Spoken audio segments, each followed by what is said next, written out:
Well, good afternoon, everybody in Europe, and good morning, everyone in Brazil and South America. My name is Roberto Jaguaribe. I am a member of the Council of the CEBRI, and I'm also ambassador of Brazil to Germany, but I'm here in my capacity of a member of CEBRI. We had a very relevant Sunday for Europe and for the world. Elections for the European Parliament were concluded. The results are not yet fully in. There are a number of small details to be adjusted, especially perhaps related to Ireland. But we have the basic outcome. I would like, of course, first of all, to salute Dorota Ostrowska-Kobas, who is speaking on behalf of the European Union from the European Union delegation in Brazil. Also, Professor Ana Paula Tostes, who is going to be moderating the debate and the conversation, and all other participants in this event. And welcome to all of you who are viewing from the internet. First of all, it is relevant for the whole world. The relevance of Europe in many of the global, central global issues of debate today is unquestionable.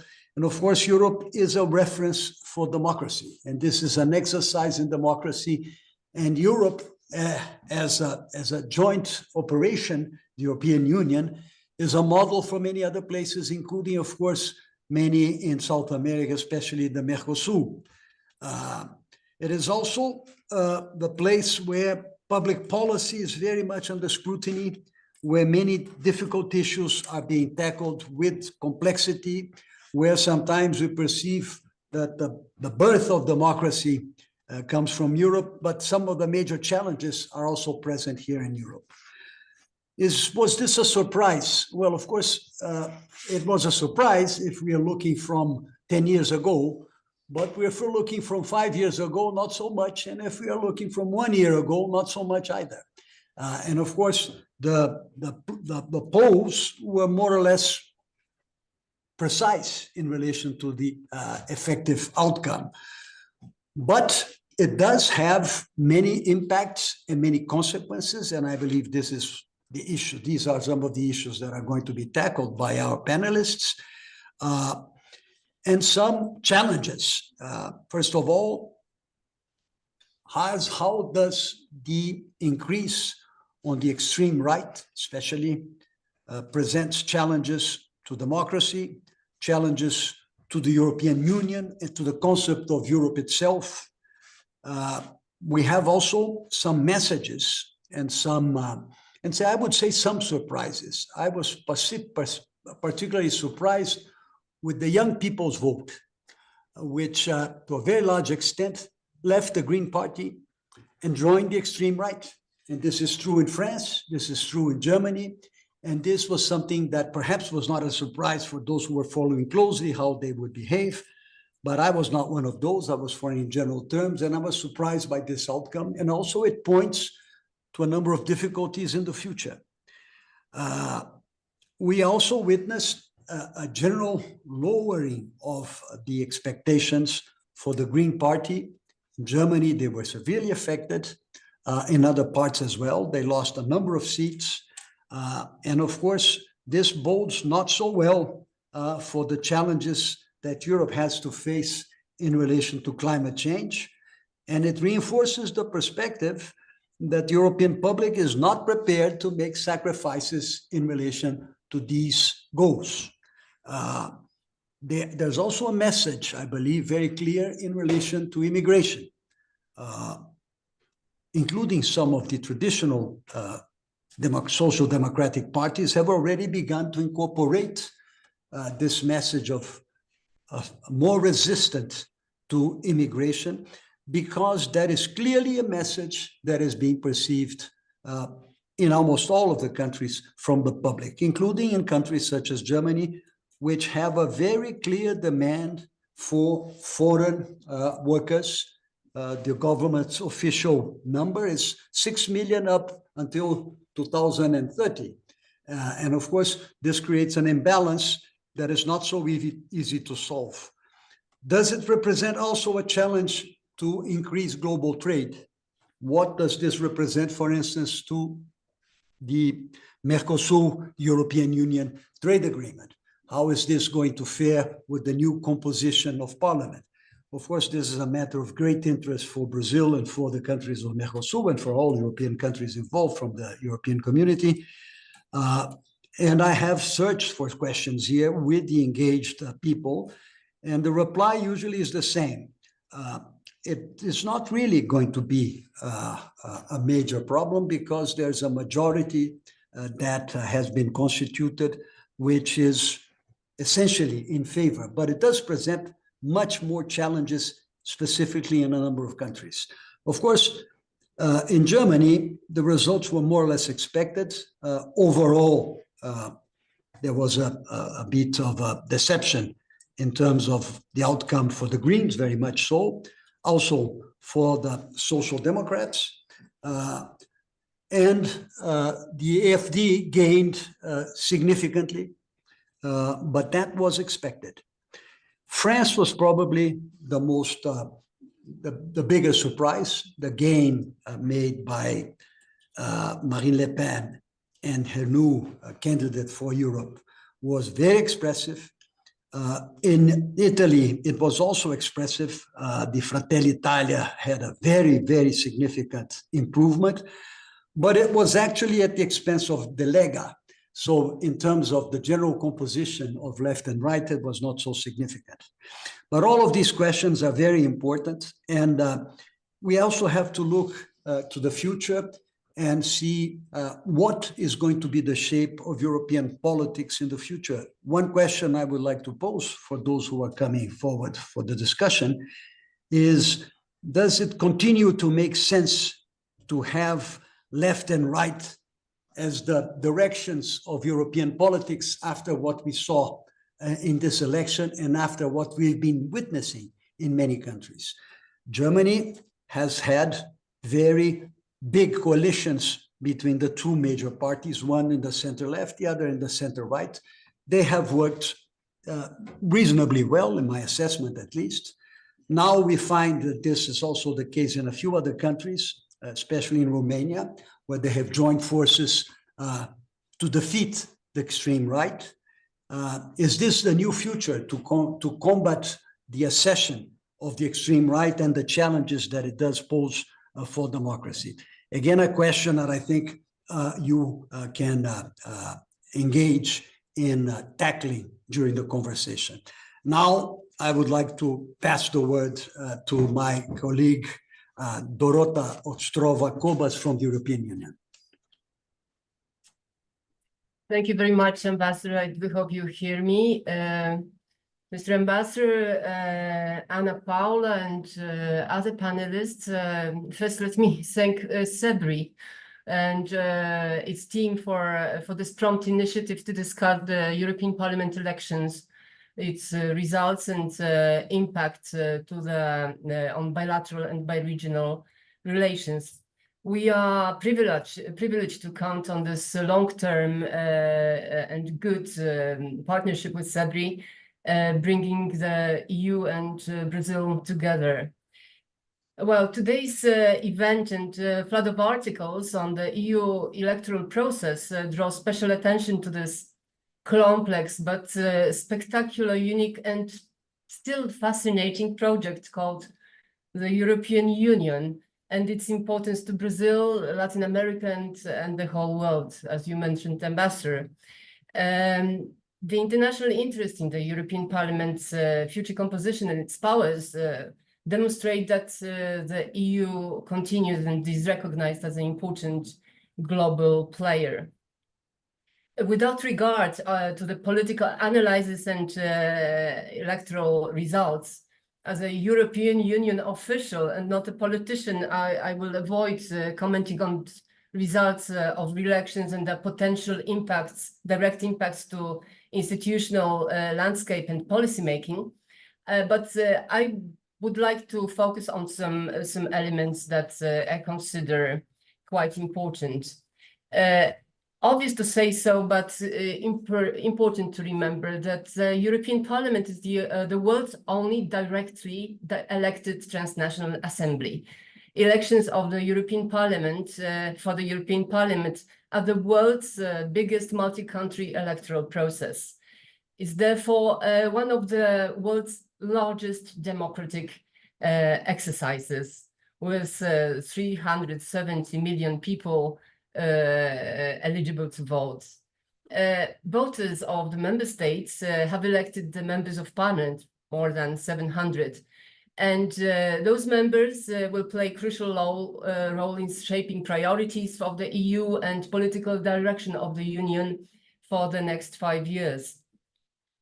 The European Parliament is the legislative branch of the EU and one of the main bloc's three institutions, along with the European Commission and European Council. Members of Parliament pass laws which are applied all over the European Union. In order for any legislation to be implemented, both the councils of the member states and the Parliament have to agree. The next months, we will be focusing on the makeup of the new European Commission. The European Parliament will have a final say on who is appointed as the president of the Commission, the executive branch of the EU. Current President Ursula von der Leyen is seeking a second term. Today, we are meeting today on the Dia dos Namorados here in Brazil, 12th of June. And I remember my first Dia dos Namorados here in Brazil when I was accompanying Ursula von der Leyen one-day visit on this day last year. Independently, who will lead the executive and legislative branches of the EU? Brazil, with which the EU has a strategic partnership formalized in 2007, is and will remain our crucial partner and interlocutor. It's one of our two partners in Latin America, together with Mexico. We remain interested in deepening a bilateral and global partnership, now reinforced by Brazil's G20 presidency and in the perspective of host of the COP13 2025. We aim to relaunch the European-Brazil summits as soon as possible and to reinforce contacts at the highest level. Brazil regional and global standing, combined with the European Union's strengths and expertise on many subjects, make it really very important and more relevant to align. Our close trade and investment links are an important driver of sustainable growth in both regions. The European Union is Brazil's second trade partner, with trade flows around $92 billion. But we are also the first investor in Brazil. We continue in this position, and it's a long-term commitment. Worldwide, our network of bilateral and regional trade agreements covers almost all continents, with annual trade of almost 370 billion euros per year. The European Union Mercosul Association Agreement should complete this network. The agreement has a huge economic and geostrategic importance, particularly in this current volatile international environment. The European Commission, on the basis of its mandate, is working with its Mercosul partners on the outstanding issues so as to be ready to announce agreement's political conclusion. The past 5 years have been a challenging time for Europeans. We dealt with pandemic, as the whole world, with pandemic and its economic consequences. We went through an energy crisis, and for the first time since the World War II, we are facing a major war triggered by Russia's aggression to Ukraine. In this time of heightened geopolitical tensions, renewed great power competition, and some authoritarian threats, the European Parliament elections have showed people's commitment to democracy. Brazil's pivotal role as a strategic partner, its regional and global standing, intense potential for collaboration. These are elements that are very important. By harnessing our collective strengths, expertise, and shared belief in democracy, we can drive sustainable economic growth, tackle climate change, and stability and security challenges around the world. Thank you very much, and I'm looking forward to see the panelists' discussion on the topic. Thank you very much. Now I will give the floor to Professor Ana Paula Tostes, who's going to moderate the conversation. Thank you, Ambassador. Good morning, good afternoon, and thank you very much for the opening remarks, Ambassador Roberto Jaguaribe and Dorota. Thank you for sharing your time with us. You gave already, we have already addressed a perfect introduction for provoking a good conversation this morning or this afternoon. I'm sure we will have a promising morning and with our guests today. Our webinar is about the election for the European Parliament, and the EP election tells us much about regional and national politics in Europe. We are very much interested here from Brazil for several reasons. So I'd like to remind that after the last 5 years of the last after the last EP election that was in 2019, European politics has experienced radical changes. As examples, this is the first election without the participation of the UK that left the EU in 2020. The first election after the launch of the European Green Deal from 2020 as well. And this is the first election after the beginning of the terrible war in Ukraine in 2022. So we have a new scenario and a completely new condition to think about the international relations and the potential relation between Brazil and Europe.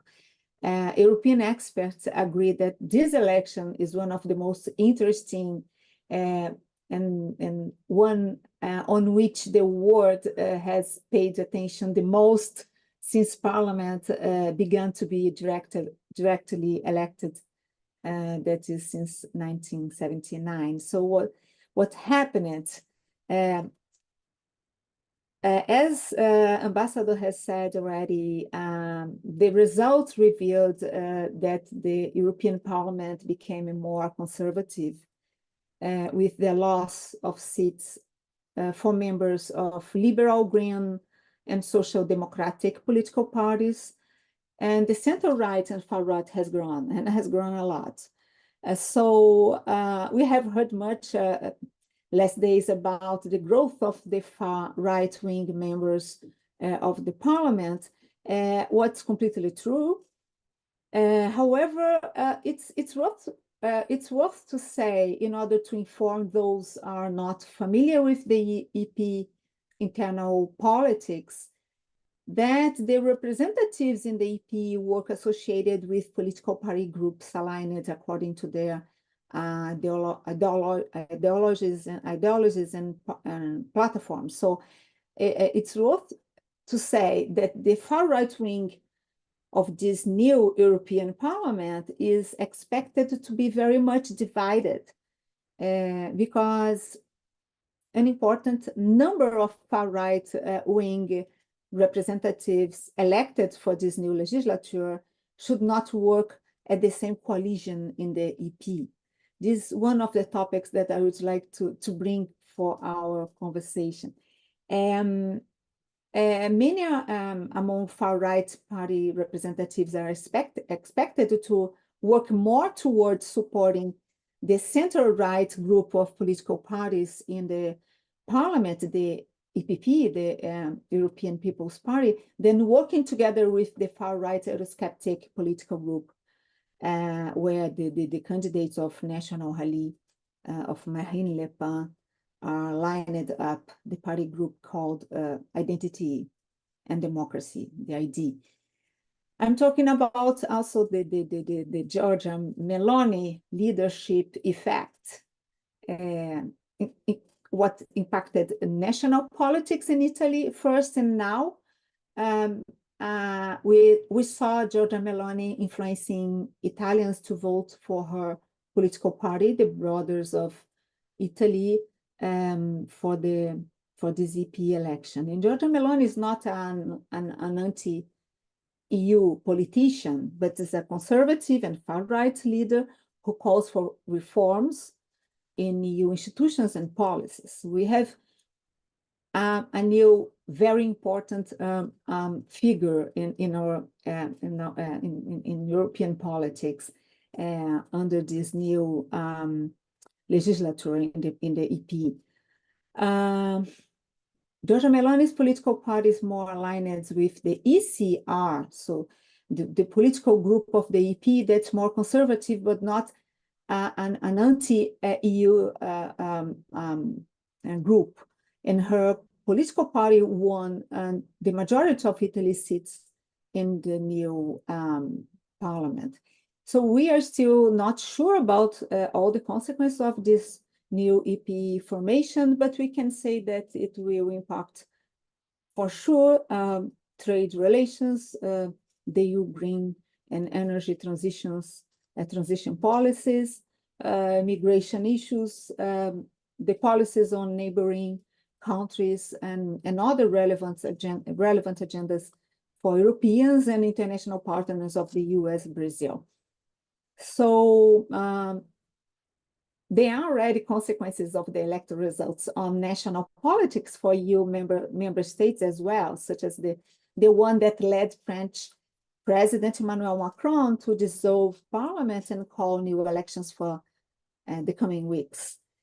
So we have a lot to talk about Europe today, and I'm glad to say we will learn about the EP and the impact of this election for EU regional and international politics and policies today.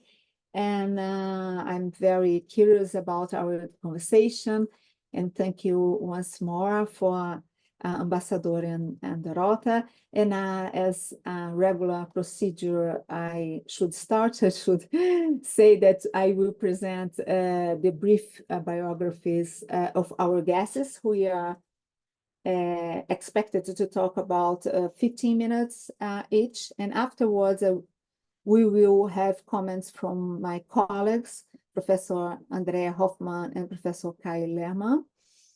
After the comments, I will return the floor to our guests to react. And anyone is following our event is invited to send questions through our chat via Q&A.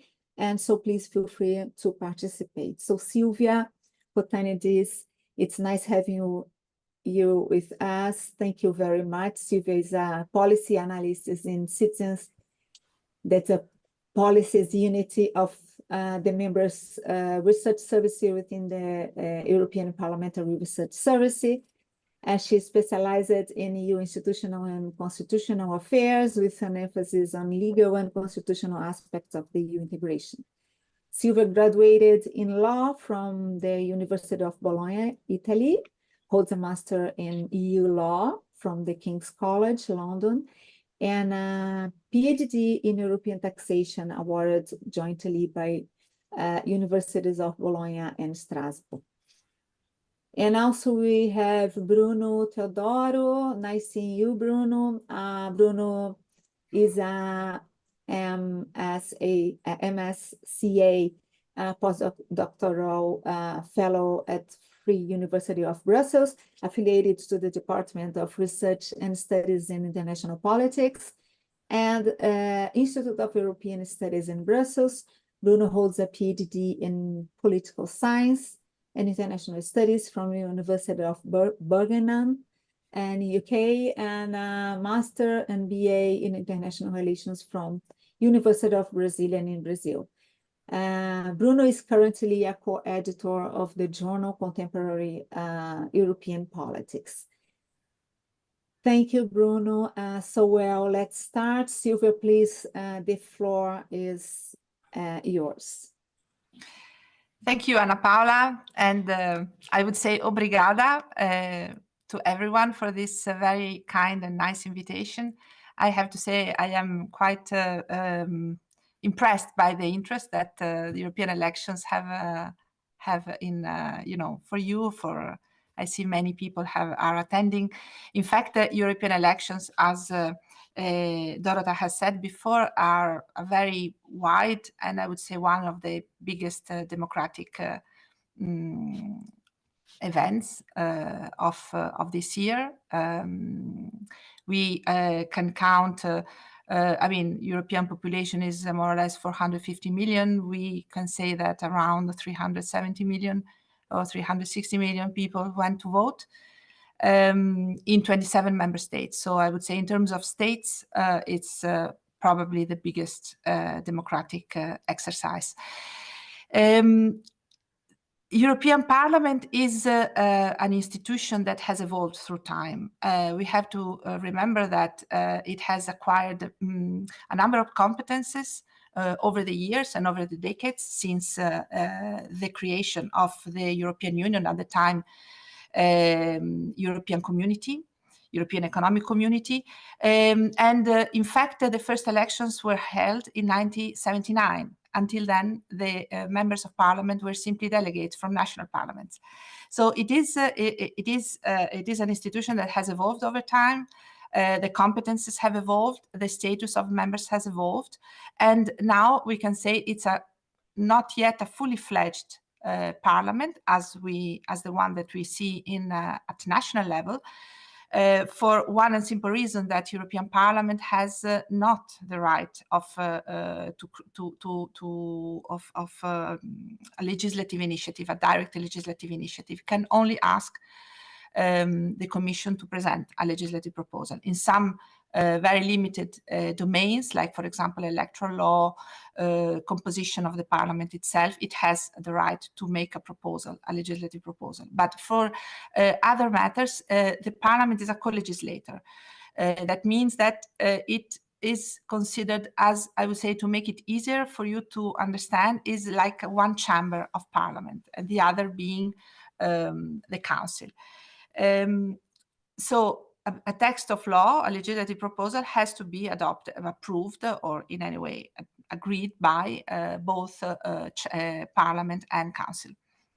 In fact, European Parliament is one of the two pillars of the European democratic system, which is based on the representation of member states through European Council and the Council, and the representation of citizens through Parliament. And as it was correctly said before, it is the only institution that is directly elected by citizens.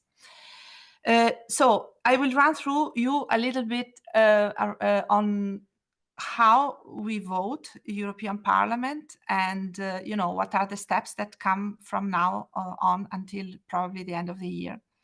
First of all, how many members of Parliament do we have? The number is not a fixed number. In fact, for these elections, we had 15 members more than the last Parliament, so the outgoing Parliament, I would say. And that is because the treaties basically indicate only a maximum number of members, and that is 750 plus the president. But the number of seats attributed to each member state vary. In fact, there is the treaty indicates only very general principles that should be respected, the principle of digressive proportionality, and the minimum and maximum number of seats. Not less, a member state may not have less than 6 and not more than 96 seats. And so you see that through this, it's there is a big window within which member states can be allocated seats. Normally, there is a modification of the allocation of seats to member states when there is a modification in the population. And for that, the Eurostat data is used. So the last modification, so of course there was a modification of seats when UK left with the Brexit, because a part of the UK seats were allocated to member states to correct the fact that they would have deserved, according to the principle of digressive proportionality, they would have deserved more seats, but that was done already in 2018.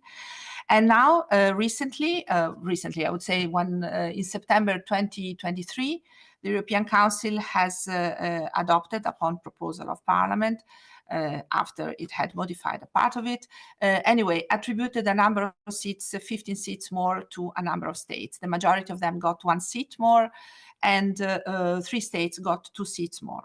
So now we have 720 seats for these elections. How many members do we have? So how do we vote and how do we elect members of parliament? Here, I would say we have 27 member states, but we have 28 electoral systems, because we have the European Electoral Act plus the 27 electoral laws of the 27 member states.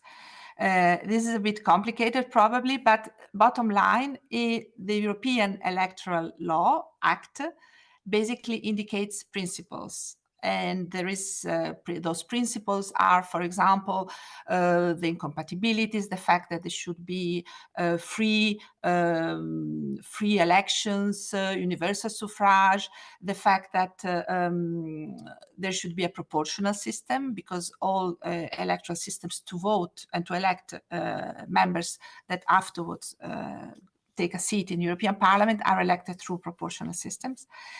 And so there are a number, so threshold not more than 5%. These are the basic principles established by European law, and then all the rest, and that is a lot, it is in the hands of member states, in the hands of national legislation. We have, with the EPRS, with the research service of the European Parliament, we have done a lot of publications highlighting these diversities, particularly publications of a comparative character. For example, we have seen how the electoral campaign is run through member states. What are the rules, of course, not how it is run concretely. What are the rules applicable? What is the electoral silence, for example, that applies to the electoral activity?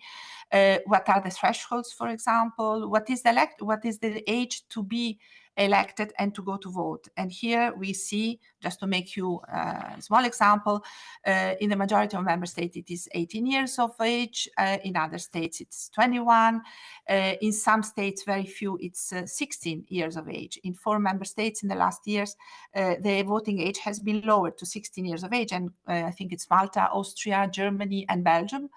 And in Greece, for example, it is 17. An aspect that it is quite dear to me to mention is what happens if a citizen, a European citizen, is out of his country of origin. For example, let's assume a German living in Belgium, for example. So how can he or she vote? This type of voting from abroad differs from member state to member state. And that is, I would say, one of the most uncomfortable part of this diversity and this overlap of different legislation, because it touches upon the right of citizens to vote. So we can see, for example, in a comparative study that we did, that not all citizens from all member states can vote from abroad. For example, in 4 member states, you have to go home. You have to go to your own country to vote for European elections. In some other countries, for example, you can vote by post, or you have to vote only, or you can vote only in the embassy, or you can vote by proxy, for example. So there is a very big diversification. I point out this chart that perhaps can give a bit of a picture to how complex is the matter. The fact is that this diversity really touches upon the electoral rights of citizens. And that is something that Parliament has tried to correct over the years. Correction and the reforms to the electoral system have been attempted many times. Now we, and here I come a bit looking into the future of this discrepancies and this fragmented system, because there are in fact two proposals, or I would say two reforms that are pending, not yet applicable. One has been adopted by Parliament and Council. In electoral matters, Parliament makes a proposal and Council has to adopt unanimously, and then electoral reforms have to be ratified by member states. So what we call the double, almost double unanimity, in the sense that all member states have to ratify according to their constitutional requirements the electoral rules. And for a reform that was adopted by Parliament and Council in 2018, there is still one member state missing. Although I have to say this reform did not really change drastically the current system, because it introduces only a compulsory threshold for constituencies that vote more than 35 members. This threshold should be between 2% and 5%. But there is a more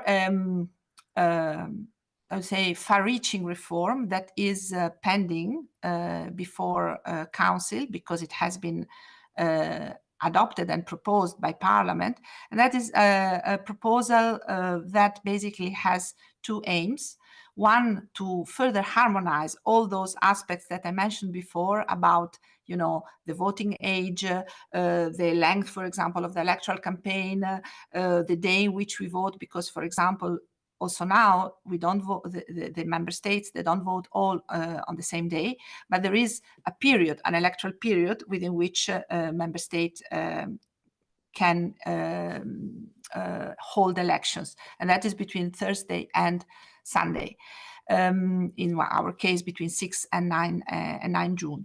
So this reform that was submitted in 2022 from Parliament to the Council basically has two legs. One is the harmonization of the current rules, further harmonization of all these aspects, voting from abroad, electoral voting age, length of the electoral period, etc., to harmonize further these elements. And as a second leg, as a second pillar, to, and that is the most far-reaching aspect of the reform, to create a union-wide constituency. So to have one constituency that comprises the whole European Union, in which will be elected 28 members of the European Parliament. This is a very far-reaching, as you can imagine, proposal. In fact, it is being discussed in the Council. And unfortunately, or fortunately, depending on the opinion, personal opinion on that, it is not going super well, not only for the European union-wide constituency, but there are also other elements that are hard for member states to, I would say, to accept, that are, let's say, defined in a uniform way across member states, not least, for example, the voting age. For some member states, the voting age is a delicate matter. Also, the age to become a candidate can be a delicate matter. So, because we see that it can be 18 years old, 23, 21 years old to be elected member of the European Parliament. So this is the panorama. And now what happens, what's going to happen from now on? We have seen the results. One little parenthesis on the results. I will not comment, of course, the results from a political point of view, because as Dorota, I am also working from European institutions, and particularly I work for a neutral and I would say impartial service. So I can only take stock of the votes. But on the turnout, that is I would say, an aspect that concerns everyone, no matter the political opinion. And the turnout, I noticed that it is 51%, 51,01 on the website of the European Parliament today. I checked. And that is a bit, but 0.6% more than last time. As you know, the turnout and the increasing of the turnout is a very, I would say, is a point of worry because over the years since 2004 had decreased to the point that it reached, I think I have here the numbers in 2014, 42.61. So very low since the first elections were held in 1979. Now from 2014, we have seen first, in 2014, we have seen a stabilization with respect to the previous elections, with respect to 2009. But after 2014, 2019, there was a bit of increase, and now we are on the stabilization of this increase. This, in a way, is a positive thing. But if one looks at the data country by country, we see that there are very big differences. For example, we can range from countries that whose turnout is pretty high, like, for example, Germany, Denmark, and with high, I think that Denmark, everything is relative, but 58%, Romania 52%, Hungary 60%, to a medium sort of turnout. With Italy, Spain, and Ireland, for example, they range around the 48, 49, 50%. But we can go also to lower numbers, like, for example, I see here Croatia, the Baltic countries, Czech Republic, Slovakia, they all have around 28, 30, 35% of turnout. This is an aspect that I would like to point out, because the reason for that is the literature has very, very often analyzed this aspect, why the turnout for European elections is rather low with respect to political, legislative elections. There is a trend also for legislative elections of reducing and declining turnout, and that we see also clearly in the statistics and in the numbers.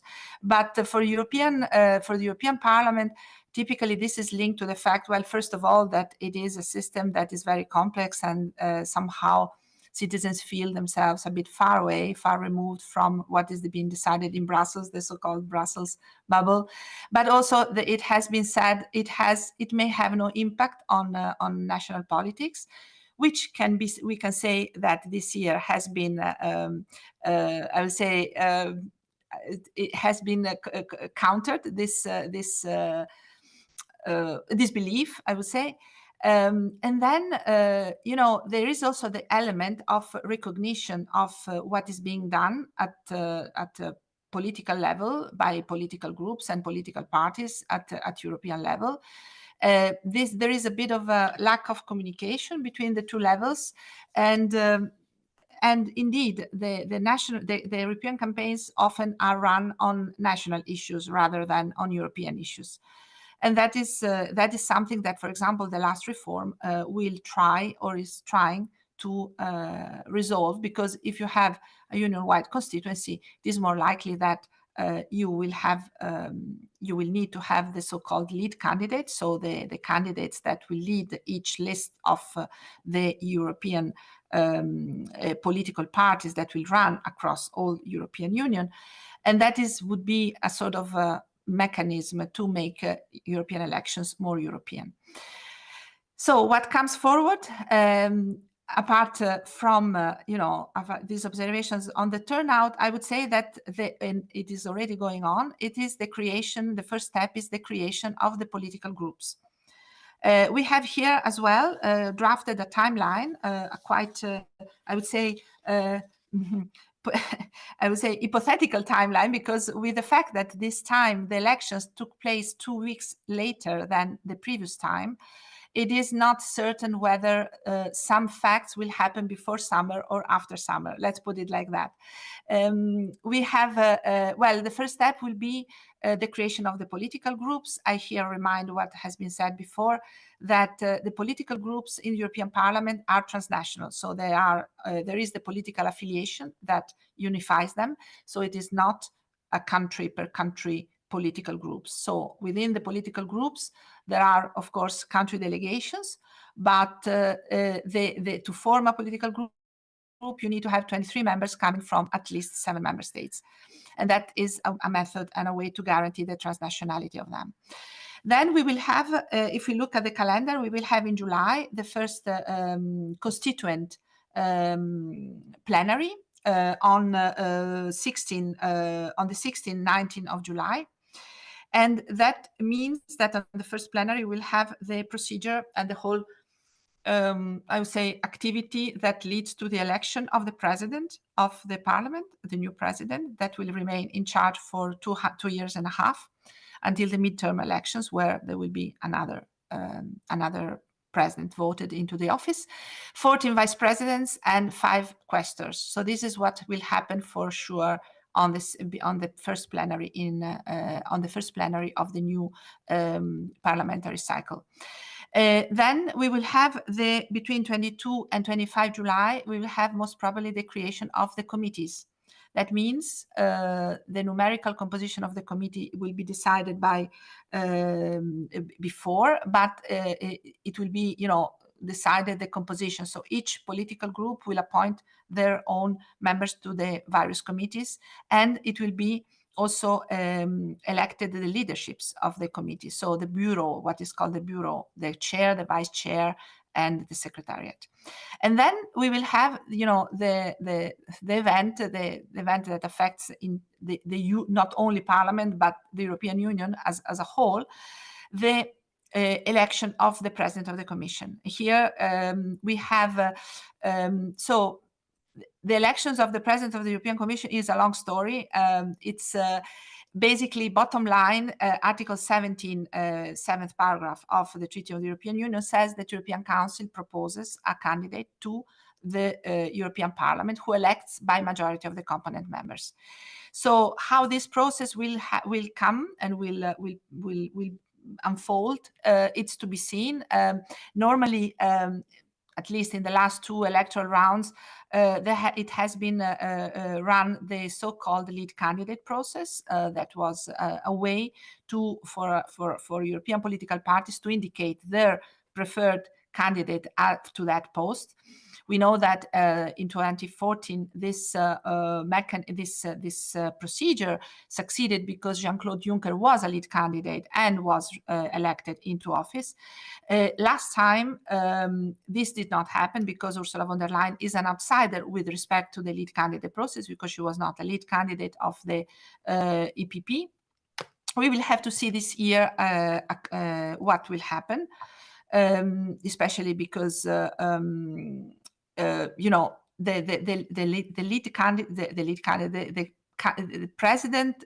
candidate proposed by European Council needs to secure the qualified majority voting of the European Council to be proposed to European Parliament, and Parliament needs to vote by a majority of component members. And if we see now with 720 members, the majority of the component members is 361.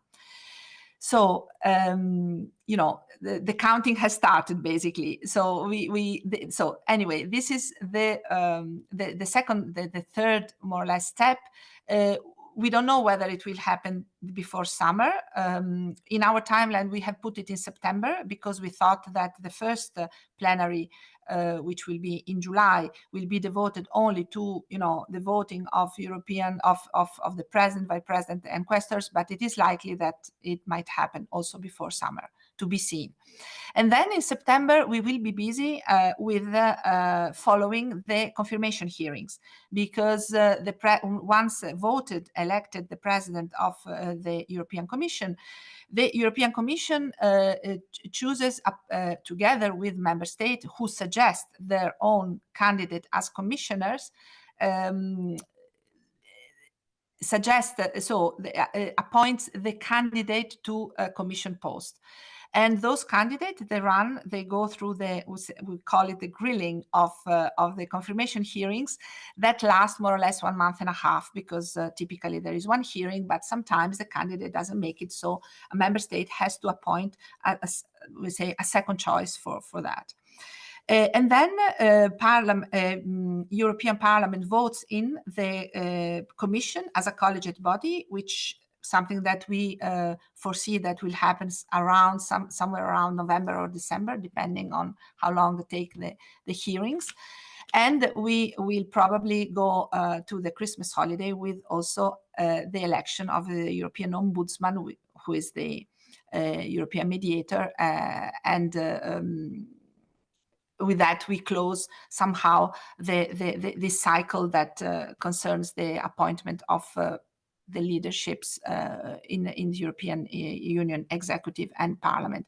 I have to add, and I conclude with that all this is not really a mechanical exercise. There is a lot of political negotiation, because it is not about only the election of the European Parliament president or the president of the European Commission, but it is a whole package of posts that typically political parties are happy to negotiate, because there will be also the election of the president of the European Council, which is also a high and top position to be renewed.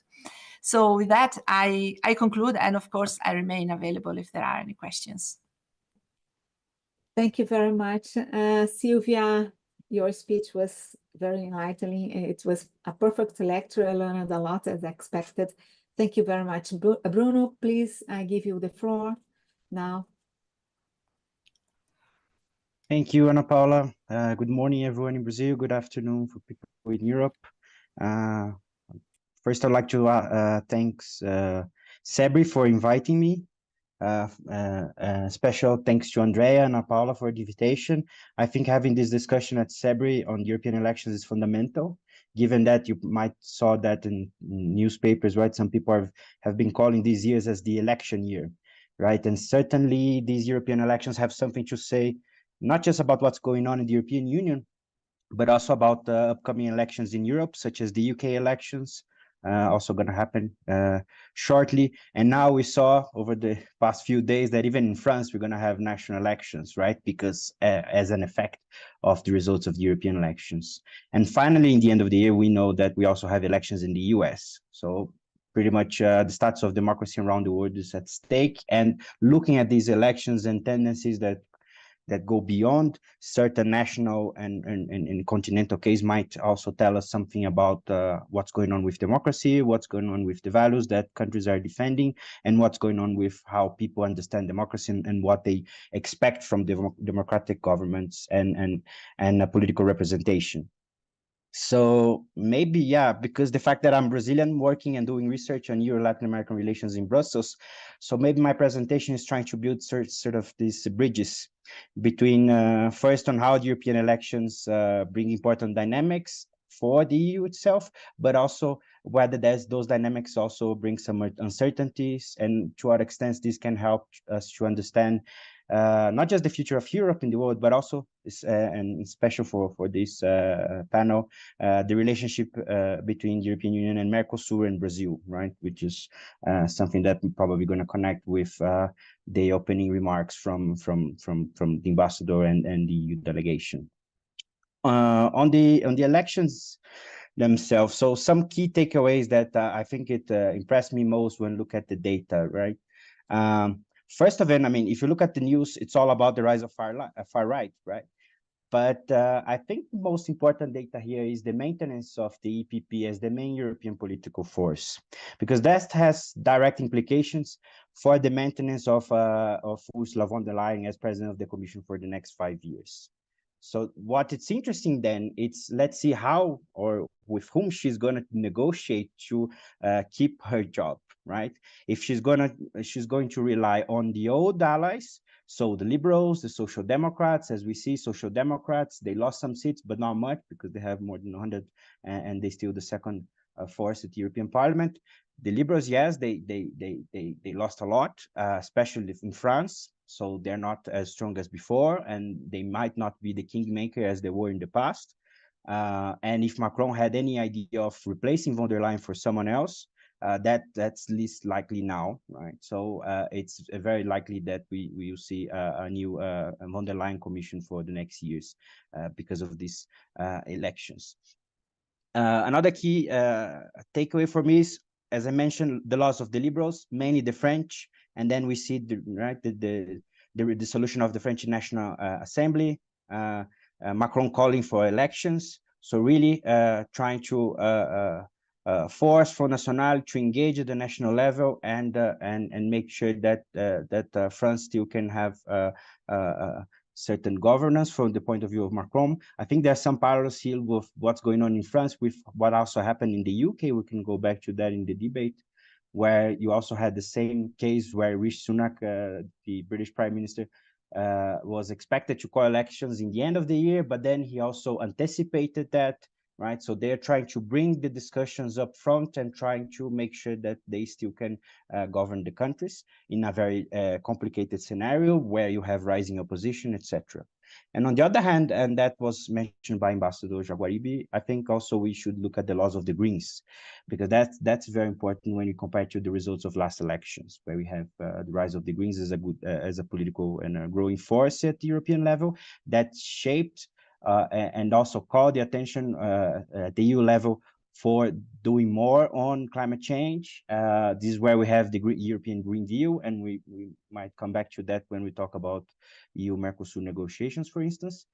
And yeah, we see a loss of the Greens mainly in France, but also in Germany, as mentioned by Ambassador. So that's very interesting to observe. And then obviously, right, the growth number of MEPs coming from the hard and extreme or far right in the European Parliament. And here I want to highlight two cases: case of ECR, the European Conservative and Reformists, the case of Giorgia Meloni, right? So that was expected that she would be the winner in Italy, and ECR would have growing numbers with her. And in France, we have the case of ID, the group Identity and Democracy at the European level, which is the case of Marine Le Pen, also mentioned by my colleagues, having the double of the numbers of votings compared to Macron, the current president of France. So that's also impressive. And that, as we see, we saw this last day led to the upcoming elections in France, which was, I think, very unexpected for a lot of people across Europe. In terms of this, I think these compositions, the new political composition at the EP has some potential impacts for the EU, which we should look into more details in the future. And I just want to highlight 2 points on this.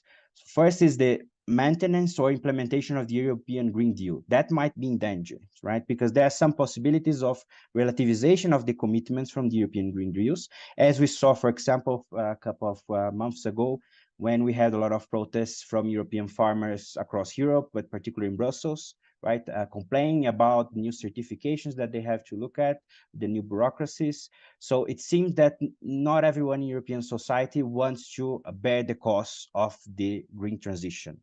And this is something we should look at, all right? Because the EU is a key actor in climate change negotiations, right? The EU has tend to be the most ambitious global actor with targets, with strong regulations on the subject. So this is something really worrying in my point of view. The other topic is if we have a more conservative European Parliament, that in theory seems that may also lead the EU to adopt tougher measures against migration in the future. And here is where you see some signals in the European debate, where some occasions von der Leyen suggested that she could do some alliances with certain European political groups on the hard right or on the far right, if they had shared some fundamental values with her group, right? And one of the topics that the EPP, the center-right main political group, and for example, ECR, the hard right, let's say that, have in common is more conservative positions on human rights, on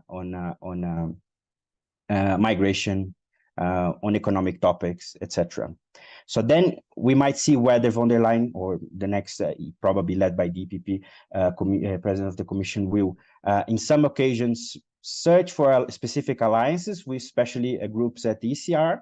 And that would be a novelty because traditionally the European Parliament has this concept that they call cordon sanitaire, So they have this this barrier that they don't dialogue, they don't do alliances, they don't negotiate votes with the far right. And we need to see whether the next legislation will be the same thing, right? So the electoral debate we had with the lead candidates, as explained by Sylvia, kind of some, especially leaders from the socialists and the liberals, they were really pushing von der Leyen to see whether she would be willing to negotiate with the hard right in the future. And I think that's important to look at in the future.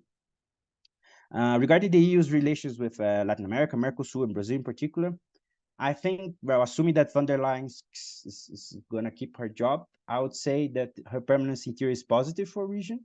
I think she has already a history and good relations with several Latin American leaders. For example, with Lula in the case of Brazil, she did this tour in many countries in Latin America last year.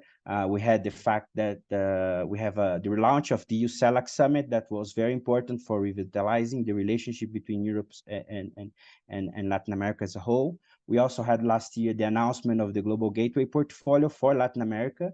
So we see we saw at least last year some attention to Latin America, which is, as we know, it's the least priority region for Europe, right? Especially now with what's going on in Ukraine, right? So you have Russia, you have Middle East, you have China, Asia, then you have the US, and then you have Africa, and then you have Latin America, right? So Latin America is not a priority for Europe, even though you have certain Latin American countries, such as Spain, such as Portugal, that might put Latin America as a priority. This is why last year was so important, because we had the Spanish presidency of the Council of the European Union, and that also helped bringing Latin America to the fore. I don't think that's going to be the case now, especially next semester. We're going to have the presidency of Hungary, so who knows what's going to happen.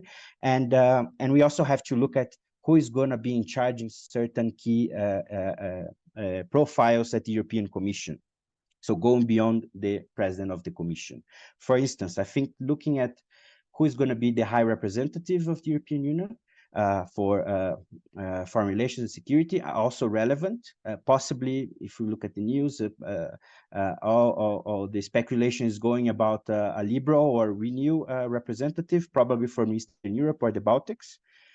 That might be a problem from Latin America, in a sense that it would be desirable to have someone for Latin American perspective for countries that have stronger or deeper relations with the region, right? Having someone from Eastern Europe and the Baltics means that much of the external attention would be on what's going on in Ukraine, right? And that makes sense for the EU, right? But not necessarily it's going to contribute to the relations with Latin America.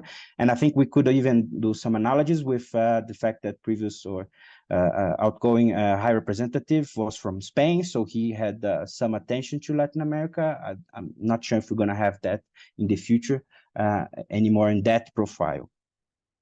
And for us in Latin America, especially Mercosul, right, I'll also mention the opening remarks. I think the conclusion of trade agreements, right, then we have to look at the trade commissioner. So who's going to be the trade commissioner, right? Especially because for EU agreements with agricultural powers such as Mercosul, Australia, Indonesia, Southeast Asia in general, right, it would be better having a trade commissioner not coming from countries that are more sensitive to the opening of the agricultural market, such as France, such as Ireland, Austria, for example. But we have other cases, right? Because then these trade commissions might have more influence from agriculture sectors, and they might not be willing to keep going with these trade deals. Even though we know that from the technical side of negotiations, that's a key role here. In the case of EU-Mercosul negotiations, the technical side has evolved quite well, and the text it's concluded in many respects, but it's just willing the political moment for the signature of an agreement and final concessions. And that's why it's interesting to look at what's going to happen since September, as Sylvia mentioned, when you have a new composition of the parliament, the organizations of the committees, etc., and also the approval of the new commission. Regarding the parliament itself, I think also something relevant for EU-Latin American relations, especially because since the Lisbon Treaty, the European Parliament in practice is a veto player in international agreements. All right, so the Parliament, as the Council of the European Union, they have to give their consent to the agreements that the Commission is signing. right? And then on the one hand, if we see the reduction of numbers of the Greens, well, in theory, that might help the signature of agreements, because the Greens have been historically against agreements, for example, in the case of the EU-Mercosul agreement, due to the environmental concerns. That was pretty much the case during Bolsonaro administration. But then, even with the new presidency of Lula, we still see a lot of concerns from Greens groups, social movements across Europe, with to what extent the agreement might have any impact on deforestation of the Amazon. And that's one of the topics that they are there, and that's why the negotiations have some difficulties on moving on. On the other hand, we see, as mentioned, right, the rise of nationalist parties. And here, well, on the other hand, if you don't have the Greens with those expressive numbers more, but then you have national parties growing, and they might actually align themselves with the European farmers, right? And those farmers, one of the topics they were discussing is they are against trade agreements or new trade agreements with countries that have a lot of agriculture exports, such as Mercosul, such as Australia, as I mentioned. So those parties might actually play a veto role, and they might seek to block the agreement. Let's see. Well, we have to look at the numbers. They are still in process. We need to see whether the new groups or new parties that are not affiliated to political groups, whether they're going to align or realign. We have the case of AfD that was kicked out from ID, but now AfD might try to come back to one of the groups, probably ID. Or we also have the case of Orban's party, that's not part of any group now. They might join ECR, they might join ID, or they might come up with a third far-right group. We have to see that. And then whether these groups can actually align and construct common positions. Because a characteristic interesting to highlight on these groups is they are not very cohesive, right?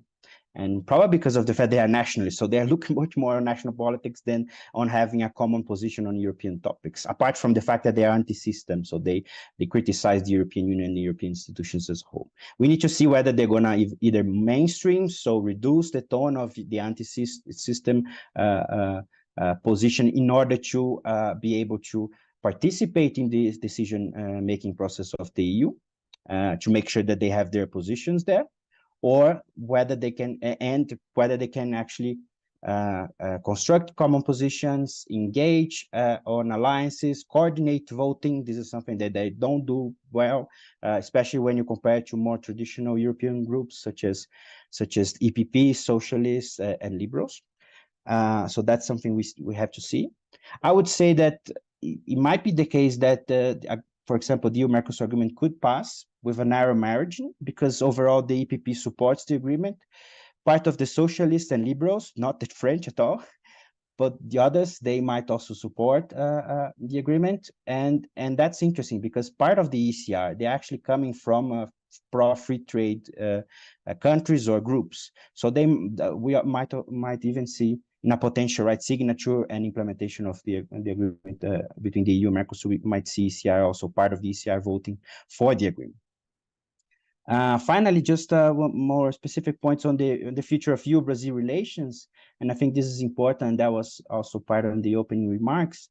It's important that to highlight that the EU and Brazil relations are comprised of two institutional dimensions, right? We tend to mix them up on the discussion, especially in the media. But you have, on the one hand, you have the EU-Brazil Strategic Partnership, which is the political foreign policy instrument signed in 2007.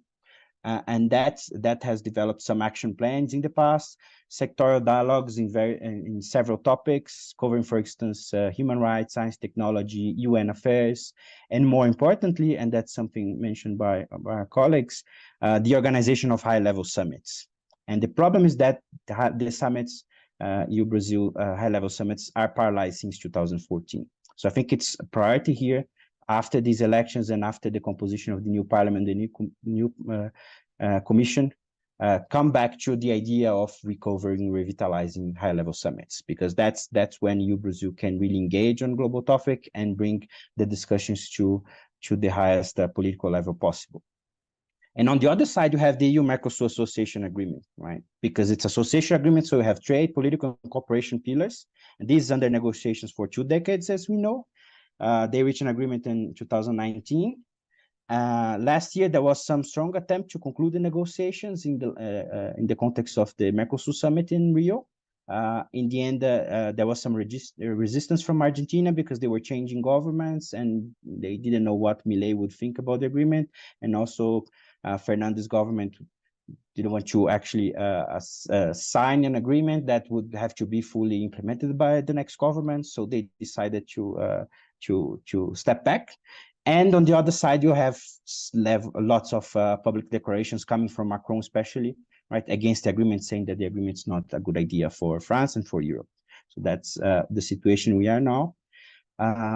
Last March, so before the European elections, the Brazilian ambassador to the EU said in a meeting with the European Parliament, with the EU delegations to Brazil, that it's important to detach some of the points that are actually from EU-Brazil relations from EU-Mercosul negotiations. And that might also help to deepen the partnership between EU and Brazil.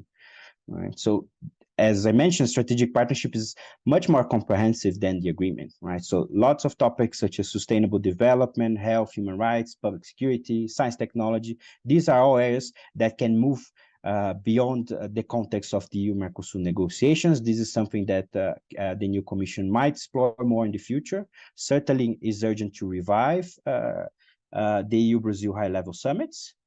I think also it needs, and that might connect to one of the questions we already had in the chat, it needs to be clear how EU legislation such as EUDR on deforestation and CBAN on carbon pricing are going to actually impact commercial relations and investments with third countries, in our case, especially Brazil and Mercosul, because that goes beyond the EU-Mercosul trade agreement, right? So regardless if the deal is signed or not, right, internal EU legislations, they have a direct impact on trade with Mercosul, right? And we need to see whether the EU is actually engaging, and I understand that they do engage with that, and they already have a lot of talks about it with Brazil and other global partners to how this is going to impact foreign trade and how countries can comply with these new legislations that are coming to forward in the near future. And finally, one area that we can discuss also is to what extent the EU can contribute to Brazil's leadership at the G20 going on now, and CEBRI has a very active role in many topics in this area, but also at the COP30 in Belém next year. Right? Because even though both sides have some divergence on how they should implement certain multilateral commitments, they do agree on the fundamentals, and that's something, right? And that's not given. And this is important because then perhaps we can see some untapped potential that we can explore, and both sides could enhance the partnership in the future and make sure that they can defend multilateralism at the global level for the near future. And as we know, depending on what's going on in the elections in the US, that might be even more necessary. The EU and countries that share lots of values, such as Brazil, coming together and leading certain global agendas when you have certain problems with the leadership from other countries across the world. So I think I'll stop here. Thank you very much. Looking forward to questions, debates, and so on. Thank you. On to you, Ana Paula. Thank you, Bruno. We are the time is running out, so I'm sorry to ask Andrea and Kai and not to be very strict with your time, so that we, as you are from home, I can ask that, and so then we can have a few minutes for the guests to react. So the word is with you, Andrea.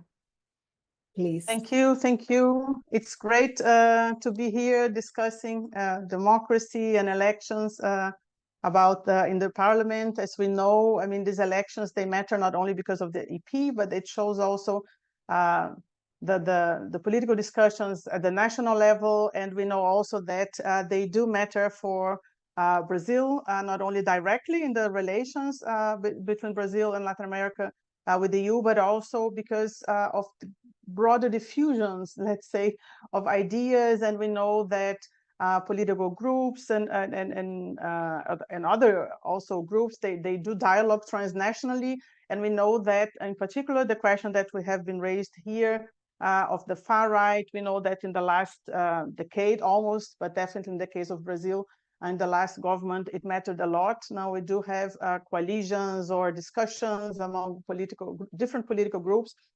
So I think that explains a lot the attention also given to these elections. And I'll be very brief, exactly so we can hear more from our guests, but I'd like to make 2 questions, more directed, perhaps the first to Silvia and the second Bruno, but broadly speaking to everyone participating in the debate. One is about, Silvia, the formation of the political groups. I find that fascinating. We study that as academics, of course, from the point of view of how you have in the parliament like this transition from a national based representation, which is still in the sense that the elections are done nationally, but through a more transnational, or in the case regional, but definitely transnational coalitions and way of thinking, because we know that when you talk social democracy, liberal, green, depending on where these movements come from, different countries, they mean something very differently. And I think in the parliament they meet, and this kind of new groups and new identities or new points of view are being formed. So you said, you gave like the rules for the formation of political groups, which are, I think you said, a certain percentage of 23 members and a certain number of countries. So the question was that how actually that takes place in the last legislative periods, because we saw that even like now from the more central right or right parties, there's a lot of divisions. Now they are in the ECR or ID. And so how likely is it that you think, how easy or likely is it to form a new political group? Do you think this could be something discussion? And I was very attentive when you said that of these reforms, that the possibility of having a constituency, union broad constituency, that would be fascinating also from that point of view, because it means that you'd have candidates that would run and be elected on not a national base. Perhaps you could say something more about that. And then just 2 small things. You talk about turnout, but do you think if do you know if it's this turnout which is perhaps low, 51%, but this is higher or lower than the average of national elections? Because we know also in advanced democracy, so to speak, that turnout tend to be falling over the years. And finally, to you, Silvia, that I know that the current president of the EP, which has been recently re-elected, is a woman. Maybe if you could say a few words about that. I think there were only 3 women so far. If you know or hear about anything that that had a difference, if there was a difference on that. And then I have, well, for Bruno, of course, all this discussion about, on one hand, the certain concerns about rise of the far right, especially in some countries, but also the majority of APP being there. But my question is a bit about Spain, because we talked a lot about, well, Germany, especially starting with the ambassador, and France, because it is the headlines everywhere. But if you could say a little bit more about Spain, because especially for Latin America, as you yourself said, Spain is normally a very active country in attempting to influence foreign policy. And in Spain, there was also a fear that Vox would score better. So I think here maybe there's a good news. Apparently, Vox didn't score better. The center increased a lot, but perhaps for us in Latin America, in Brazil, that could be good news because Vox has been also not only domestically, but transnationally in contact with a lot of far-right groups, including Bolsonaro in Brazil and Milei in Argentina. There was this idea of Iberosfera, they called, like a very conservative idea of Portuguese and speaking countries together. So again, maybe this is good news that Vox is not as strong, and in that sense, if that could also influence relations with the EU. And one last point about the Greens, also that we, of course, we see that the Greens lost votes in many countries and the EU as a whole. But could it be also that, well, now all other parties, they also have a green policy. And perhaps in the beginning, everything related to environment or climate change was associated with the Greens. So as a citizen, you would vote to the Greens if you think that is important. And now most of the parties, they have a lot to say about green politics, even the Green Deal being also a policy not only from the Greens. So do you think that that could explain, and that meaning that it's not that the interest in the climate change or environment question issues diminished, but simply that they became more politicized along other issues, like in more traditional ideological party lines? So I stop here. It would be great to continue that. I hope we continue some other occasion, but I know that we have few time for last words, and also Kai still going to talk. Thank you very much again. Shall I go, or I think we should give the floor straight to Kai, please, in order to have around. I think because of the time. What do you think? It's okay? Okay. All right. Well, thank you very much for the invite and for the very interesting contributions. I will just throw in a couple of points that crossed my mind whilst we were talking. Number one, I wonder where we can actually talk about a generalized rise of the far right. As far as I can see the numbers, the far right will have higher representation in the European Parliament, basically because it did very well in 3 countries, which is Italy, France, and to a certain extent, to a slightly lesser extent, Germany. And I was wondering whether the fact that the rise of the far right was concentrated in those 3 countries will have an impact on both group formation and policy priorities coming from within the European Parliament. That's number one. Number two, whether the actual impact of the European Parliament elections will be less felt in the European Parliament, but more in a power vacuum that may well develop within the European Council because of the crises that these elections have caused, or not caused, but exacerbated in France and Germany. I think we don't know how the French elections are going to pan out, the Parliament elections, but I think there's a very high likelihood that Macron will have to govern with someone from the opposition for the rest of his term.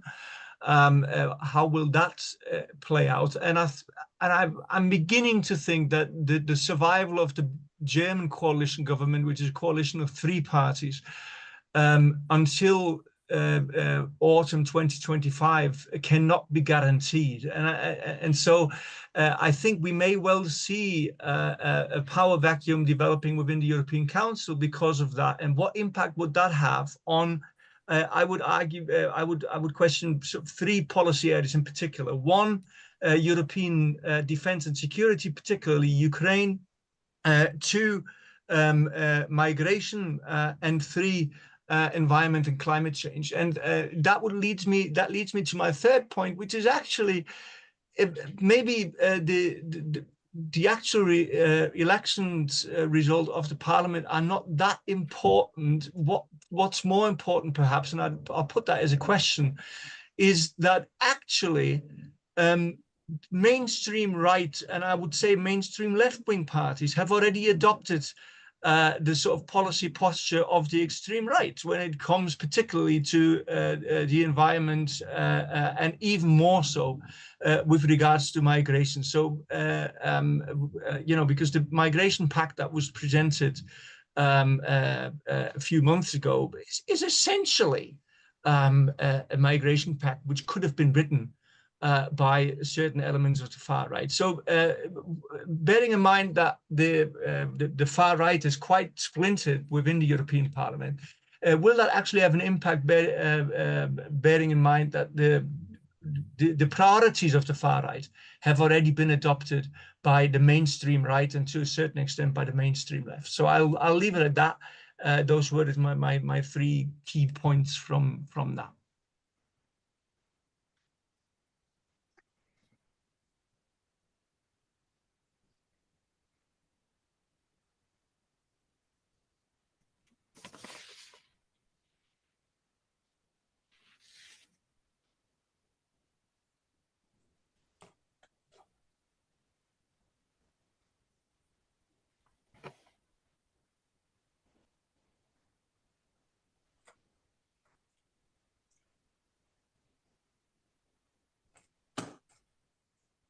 Maybe Sylvia can start replying and I complement. Shall I start Tem answering? você agora comanda. I had problems with my connection. I'm so sorry, I'm back. So please, the word is with.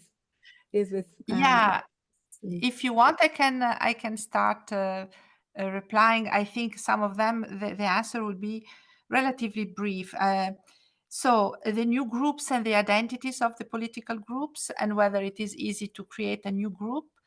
That I think it depends very much on the political affinity of individual members. Judging from, I mean, it is important to create a political group because political groups, according to the rules of procedure, are an entity that it is recognized also to do things. So, for example, you know, they count more instead of, you know, like members that are not affiliated to any group. Considering, for example, if I just give an empirical answer, considering the fact that some members exited, for example, EPP to go to the non-inscrit, so to the non-aligned group, and how long it still takes for them to decide to which group to join, I could imagine that it is not an easy process. So I could imagine that it requires a big deal of negotiations and probably also agreement on a political line. This concerning the political groups on the turnout. The turnout higher or lower than the national one. I don't have those figures. I will look for them. If I think about my country of origin, definitely there is a less turnout when it is about European election. If you will have a look at the statistics on at the numbers on turnout for European elections, you have to consider also that in some countries it is compulsory to vote. So you will see high numbers, for example, for Belgium, Luxembourg. The numbers that I gave you before, they were net of those countries where it is compulsory the voting, because on those countries there will be always very high percentages. And that is Belgium, Bulgaria, Greece, and Luxembourg. So if you look at the other countries except them, one sees definitely a turnout that does not go beyond the 65%, at least for this electoral exercise. If I judge, I say, from my own country of origin, I think there are at least 20-25 percentage points less for the European elections. And I could imagine that it is the same also in other countries. I don't know to which extent, because I didn't have the opportunity to look into that. It is true that there is also at national level, there is a declining process of turnout percentage. So this is about the turnout. About the woman, I think Ursula von der Leyen was the first woman ever president of the Commission. We had a president of the European Parliament, twice women. The first president of the European Parliament was a woman, was Simone Veil in 1979. And we never had a president of the European Council woman. So I don't know how much this has affected her presidency. This is an interesting question, and probably also deserving some research or some thoughts. I would be inclined to say that her presidency was more affected by the several crises that she had to tackle and to solve, like COVID, first time, worldwide pandemic that has affected also the work of Parliament a lot, and the war in Ukraine. On the union-wide constituency, here I can be more precise, because the union-wide constituency is a project, or at least is a proposal that has been floating around for many years. It's not a new thing, in fact. It is an idea that has been very much proposed by the so-called federalists, those who would like a more integrated Europe, a more federalist Europe. Those political parties or movements or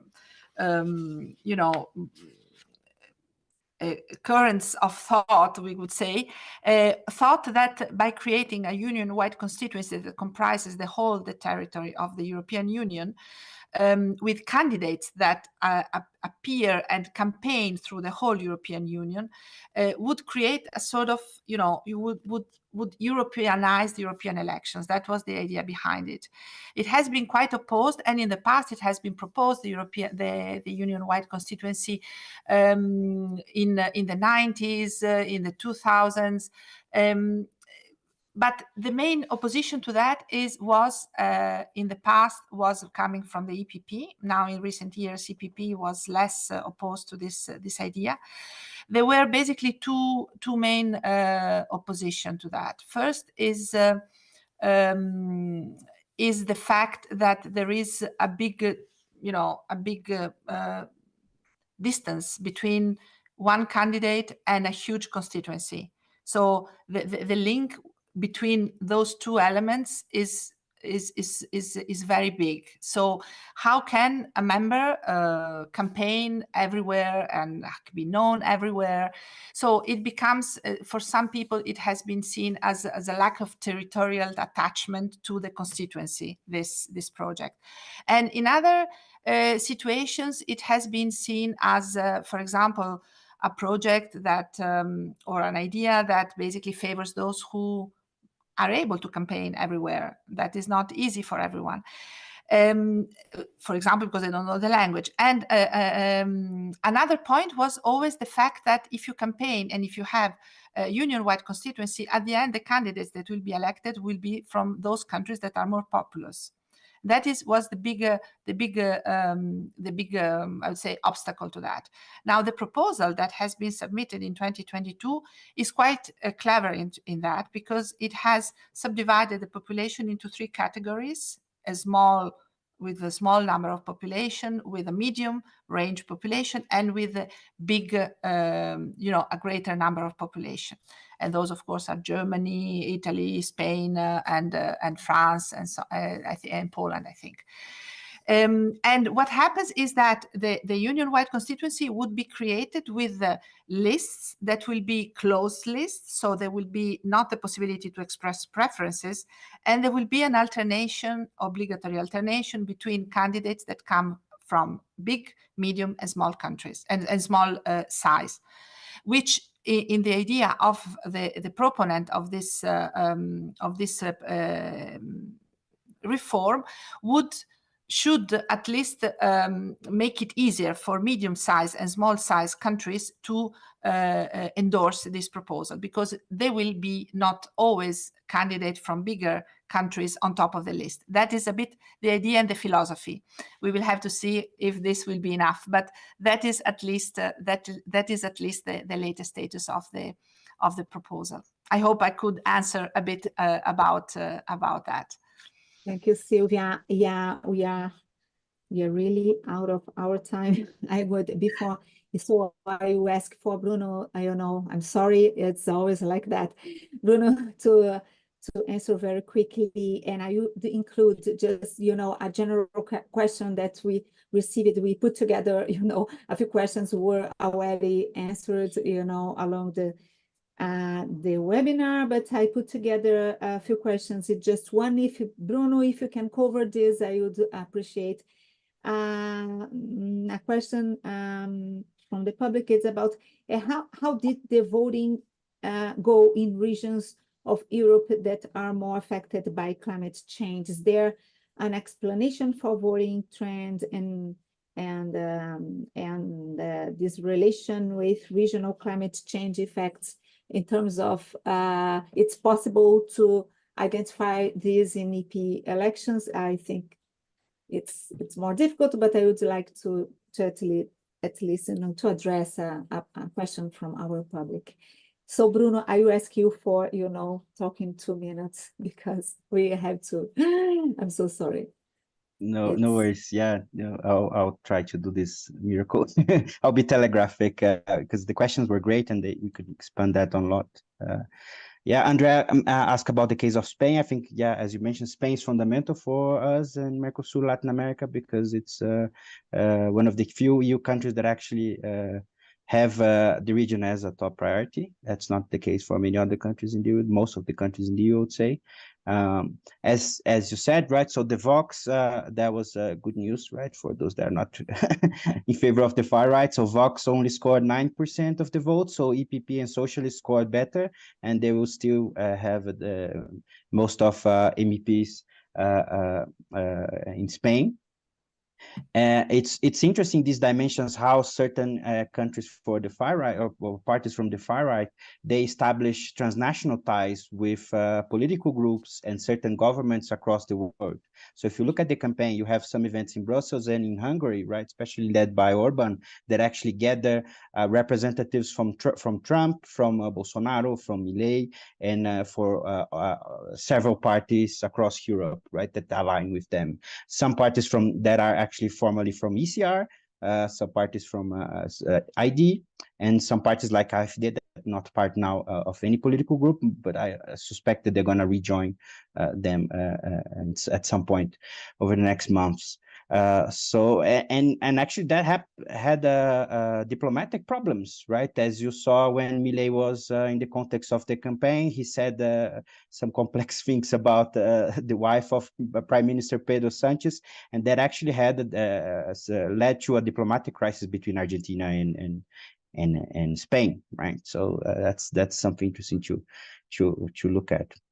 On the green policies, yeah, it's true. I mean, I think we have this phenomenon of mainstreaming green policies. The EU Green Deal was a proposal of the Commission, so not of the Greens. So EPP, Socialists, and Liberals leading the process.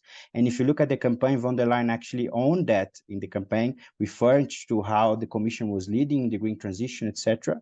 But I think what we see, what we can gather from the results of the election is that what's going to be a problem is whether the European Union is able to actually expand and deepen the green transition with a more far right and less green representatives at the European Parliament, because that was an agenda that the Greens were putting in the campaign. Okay, we like Green Deal is a good starting point, but we want more.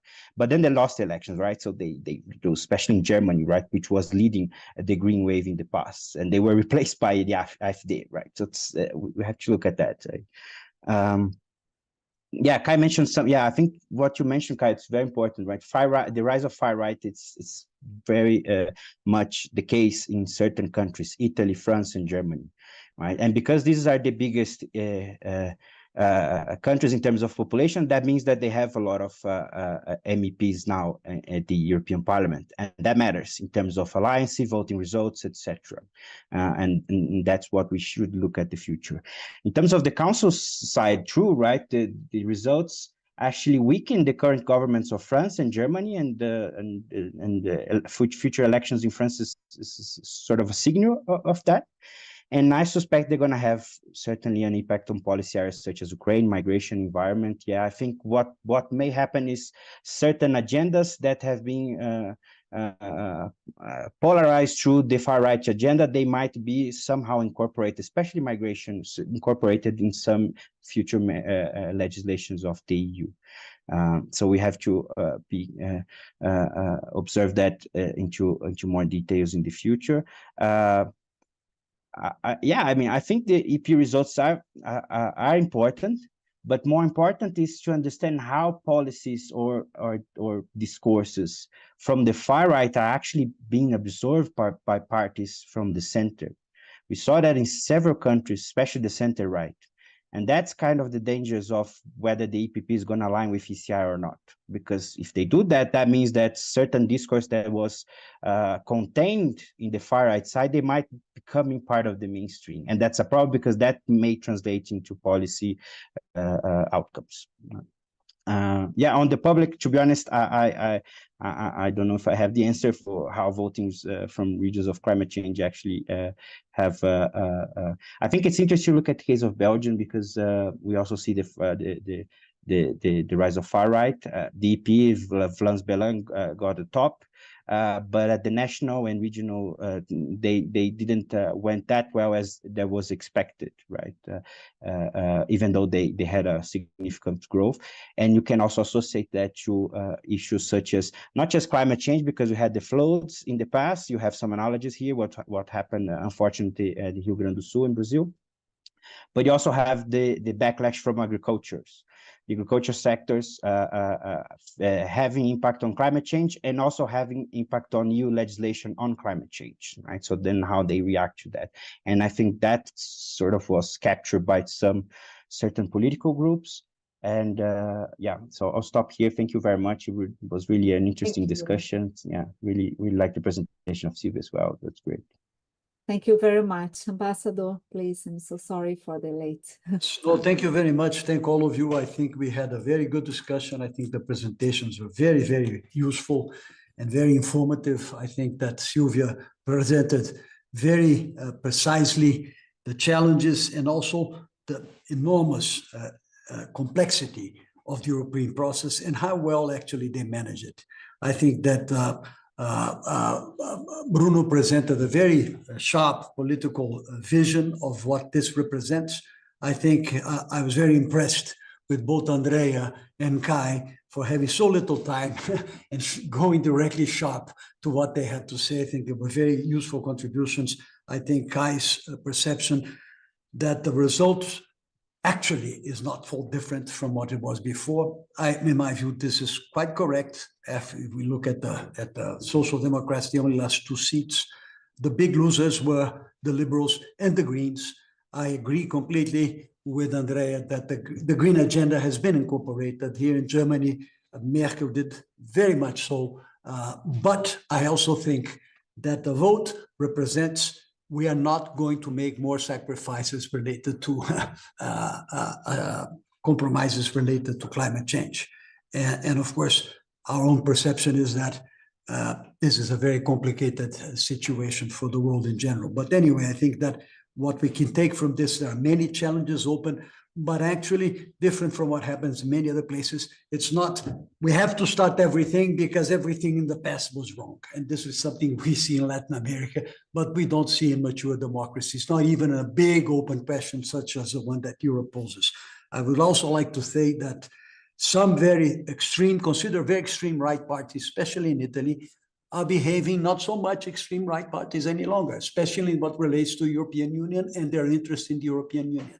And this is one of the main challenges that the far right represented from the beginning. So thank all of you. This is an open discussion. We need to proceed and to see what comes up, especially in the relations between Europe, Brazil, Europe, and South America.